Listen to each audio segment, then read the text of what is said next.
Subscribe to pharmacist TV, press the bell icon. नमस्कार दोस्तों, मैं फार्मासिस्ट द्वैपायन आप सभी को मेरे यूट्यूब चैनल फार्मासिस्ट टीवी में हार्दिक स्वागत करता हूं। दोस्तों, आज हम क्लावम 625 टैबलेट के बारे में पूरी डिटेल में बात करने वाले हैं, तो चलिए शुरू करते हैं। तो क्लावम 625 टैबलेट को एल्केम कंपनी द्वारा बनाया जाता है। इसका प्राइस लगभग 180 रुपीज़ पर 10 टैबलेट होता है। पहले हम जानते हैं क्लावम 625 टैबलेट की कॉम्पोजिशन के बारे में। कॉम्पोजिशन की बात करें तो इसके अंदर आपको दो एक्टिव इंग्रेडिएंट्स मिलते हैं। पहला है एमोक्सिसिलिन, जो कि 500 mg में अवेलेबल होता है। फिर इसके अंदर होता है पोटेशियम क्लावुलेनेट या क्लावुलेनिक एसिड, जो कि 125 mg में अवेलेबल होता है। अब हम जानते हैं क्लावम 625 टैबलेट के मैकेनिज्म ऑफ एक्शन के बारे में, अर्थात ये टैबलेट कैसे काम करता है। क्लावम 625 टैबलेट के अंदर पहला इंग्रेडिएंट है एमोक्सिसिलिन, जो एक मॉडरेट स्पेक्ट्रम एंटीबायोटिक है, जो कि हाईली ग्राम पॉजिटिव बैक्टीरिया को मारने के काम आता है। साथ ही ये कुछ ग्राम नेगेटिव बैक्टीरिया के ग्रोथ को भी कम करता है और उन्हें भी मारता है। एमोक्सिसिलिन जो बैक्टीरिया के सेल वॉल होते हैं उसके अंदर घुसता है और जो बैक्टीरिया के सेल वॉल है वो बनने से रोकता है, जिससे बैक्टीरिया की ग्रोथ नहीं हो पाती है और बैक्टीरिया धीरे धीरे मर जाती है। पर कुछ कुछ बैक्टीरिया ऐसा भी है जो एमोक्सिसिलिन के प्रति रेजिस्टेंट हो जाता है और एक एंजाइम प्रोड्यूस करते हैं जिसे बीटा लैक्टामेज एंजाइम बोलते हैं, जिसके कारण एमोक्सिसिलिन बैक्टीरिया के अंदर घुस नहीं पाता है। ऐसी सिचुएशन में काम आता है क्लावम 625 टैबलेट का दूसरा इंग्रेडिएंट क्लावुलेनिक एसिड, जो एक बीटा लैक्टामेज इनहिबिटर है, अर्थात ये बैक्टीरिया को बीटा लैक्टामेज एंजाइम बनाने नहीं देता है और एमोक्सिसिलिन बैक्टीरिया के सेल वॉल से बैक्टीरिया के अंदर घुसते हैं और वो बैक्टीरिया धीरे धीरे मर जाता है। ऐसे ये कॉम्बिनेशन एक broad spectrum semi synthetic antibiotic का निर्माण करते हैं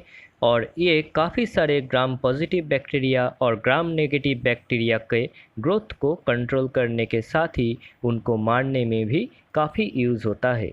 तो अब हम जानते हैं क्लावम 625 टैबलेट के यूजेस के बारे में, आखिर कौन कौन सी बीमारी में इसका इस्तेमाल किया जाता है। तो इसमें पहला है अपर रेस्पिरेटरी ट्रैक्ट इन्फेक्शन। अगर रेस्पिरेटरी ट्रैक्ट या श्वसन नाली में किसी भी प्रकार का इन्फेक्शन या संक्रमण मौजूद है या किसी भी प्रकार का संक्रमण हो चुका है तो वहाँ पे क्लावम 625 टैबलेट का इस्तेमाल किया जाता है। ब्रोंकाइटिस में भी इसका इस्तेमाल बहुत ही बेहतर किया जाता है। अगर आपको किसी भी तरह का खांसी है, चाहे वो सूखी खांसी हो या वो मॉइस्ट खांसी हो, वहाँ पे भी क्लावम 625 टैबलेट का इस्तेमाल किया जाता है। बैक्टीरियल फीवर में भी इसका इस्तेमाल किया जाता है। बैक्टीरियल फीवर में क्लावम 625 टैबलेट का इस्तेमाल काफ़ी बेहतर देखा गया है। यूटीआई में भी इस्तेमाल किया जाता है, यानी यूरिनरी ट्रैक्ट इन्फेक्शन, यानी आपको मूत्र नाली में किसी भी तरह का इन्फेक्शन है, यूरिन या पेशाब करने समय जलन हो रहा है या फिर किसी भी तरह का इन्फेक्शन है, तो वहाँ पे भी क्लावम 625 टैबलेट का इस्तेमाल किया जाता है। साइनोसाइटिस में भी इस्तेमाल किया जाता है। अगर आपको साइनस की प्रॉब्लम है, नाक में किसी भी तरह का इन्फेक्शन हो चुका है, तो वहाँ पे भी क्लावम 625 टैबलेट का इस्तेमाल किया जाता है। फेरेंजाइटिस, टॉन्सिलाइटिस में भी इसका यूज़ किया जाता है। अगर आपको टॉन्सिल की प्रॉब्लम है तो वहाँ पे भी क्लावम 625 टैबलेट को दिया जाता है। एयर इन्फेक्शन में, स्पेशली मिडिल एयर के इन्फेक्शन में क्लावम 625 टैबलेट का इस्तेमाल किया जाता है। टूथ इन्फेक्शन में भी इस टैबलेट का इस्तेमाल किया जाता है। जब बैक्टीरिया के कारण हमारे गम्स इन्फेक्टेड हो जाता है तब भी क्लावम 625 टैबलेट का यूज़ किया जाता है। दांत निकलने के बाद या फिर रूट कैनल ट्रीटमेंट के बाद भी डेंटिस्ट के द्वारा क्लावम 625 टैबलेट को प्रिस्क्राइब किया जाता है। इसके अलावा न्यूमोनिया, थ्रोट इन्फेक्शन या गले में किसी भी तरह का infection, skin infection, bacterial vaginosis, blood infection, soft tissue infection या फिर चोट लगने पर जो घाव बन जाता है या फिर ऑपरेशन के बाद घाव को ठीक करने के लिए क्लावम 625 टैबलेट का इस्तेमाल किया जाता है। अब बात करते हैं क्लावम 625 टैबलेट के डोजेस के बारे में। नॉर्मली एडल्ट्स में इस टैबलेट को सुबह शाम अर्थात दिन में 2 बार खाने के बाद 7 से 14 दिनों तक दिया जाता है। अगर किसी को ज़्यादा दिक्कत है तो दिन में 3 बार भी दिया जाता है, जो आपकी डिजीज के जटिलताओं पे डिपेंड करता है। वैसे दोस्तों, इस टैबलेट की मैक्सिमम डोज 45 mg पर kg पर डेली होती है। मतलब अगर किसी मरीज का वजन 60 kg है तो 45 mg इंटू 60 अर्थात 2700 mg, मतलब आप 24 आवर्स में 60 kg के मरीज को 2700 mg तक दे सकते हैं और ये इसकी मैक्सिमम डोज है। इस डोज से ज़्यादा आप नहीं ले सकते। अगर आप लेते हैं तो आपको लिवर डैमेज हो सकता है या किडनी डैमेज हो सकता है, इसलिए आप भूलकर भी 45 mg पर kg पर डेली से ज़्यादा डोज ना लें, ये आपके लिए नुकसानदायक हो सकता है।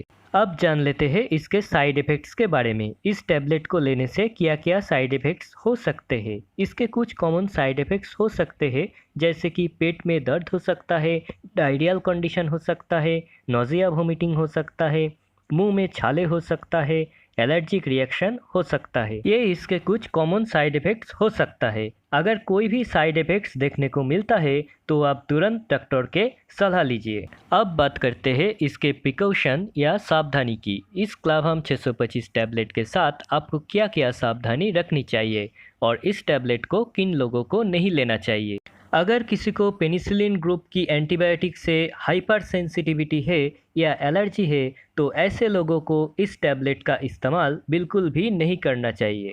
अगर किसी को किडनी, लिवर या हार्ट से रिलेटेड कोई बीमारी है तो उन लोगों को डॉक्टर के सलाह लेके तभी इस टैबलेट का इस्तेमाल करना चाहिए। अगर आप प्रेग्नेंट है या लैक्टेटिंग मदर या बच्चों को दूध पिलाने वाली माँ है तो आप डॉक्टर के सलाह लिए बिना ये टैबलेट बिल्कुल भी ना लें। दोस्तों, कोई भी मेडिसिन लेने से पहले आपको डॉक्टर या फार्मासिस्ट से एडवाइस ज़रूर लेना चाहिए, क्योंकि मेडिसिन के फ़ायदे के साथ साथ कभी कभी इसके नुकसान भी हो सकते हैं अगर मेडिसिन को सही तरीके से और सही डोज से ना लिया जाए। तो दोस्तों, वीडियो पसंद आई है तो वीडियो को लाइक करें, चैनल को सब्सक्राइब करें और बेल आइकन को ज़रूर प्रेस करें। Stay safe, stay healthy. Thanks for watching.